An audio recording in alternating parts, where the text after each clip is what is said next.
Hello everyone, मैं Sangeeta ma'am आप सबको स्व अध्ययन पर स्वागत करती हूँ।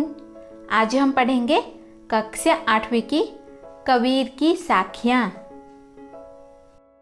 जाति न पूछो साधकी, पूछ लीजिए ज्ञान, मोल करो तरवार का, पड़ा रहन दो म्यान। यहाँ पर साधु अर्थ सज्जन, ज्ञान अर्थ जानकारी, मोल अर्थ खरीदना, तरवार यानी तलवार, रहन यानी रहने दो, म्यान यानी जिसमें तलवार रखी जाती है। इन पंक्तियों में कबीरदास जी मनुष्य को जाति से ऊपर उठकर उसके गुणों की परख करने को कहते हैं। वे कहते हैं कि हमें सज्जन पुरुष से उसकी जाति नहीं पूछनी चाहिए, बल्कि उनका ज्ञान देखना चाहिए। अर्थात मनुष्य को उसकी जाति के आधार पर नहीं बल्कि उसके ज्ञान के आधार पर परखना चाहिए, क्योंकि जब हम तलवार खरीदने जाते हैं तो उसकी कीमत म्यान देखकर नहीं लगाते। आवत गारी एक है, उल्टन होई अनेक, कहा कबीर नहीं उल्टिए, वही एक ही एक।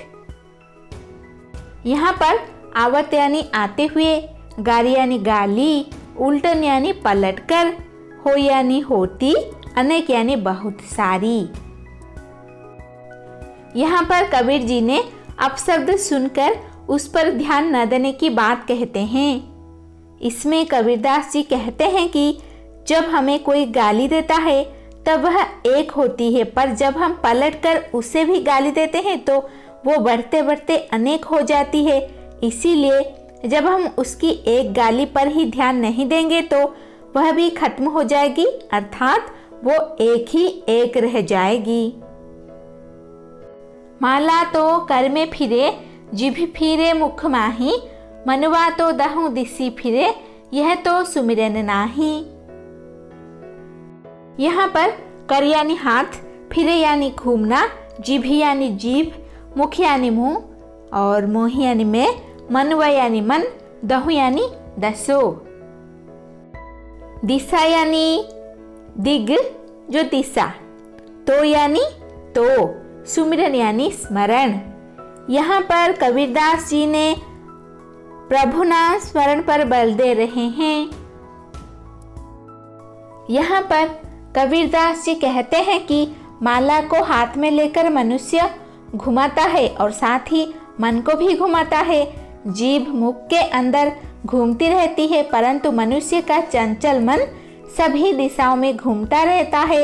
मानव मन गतिशील होता है, जो बिना विचारे इधर उधर घूमता रहता है, परंतु ये भगवान का नाम क्यों नहीं लेता। कबीर घास न निंदिए, जो पाँव तली होई, उड़ी पड़े जब आँखी में, खरी दुहेली होई। ये पंक्तियों में कबीरदास जी ने छोटे को कमजोर समझकर उसे दबाने वाले को चेतावनी दे रहे हैं।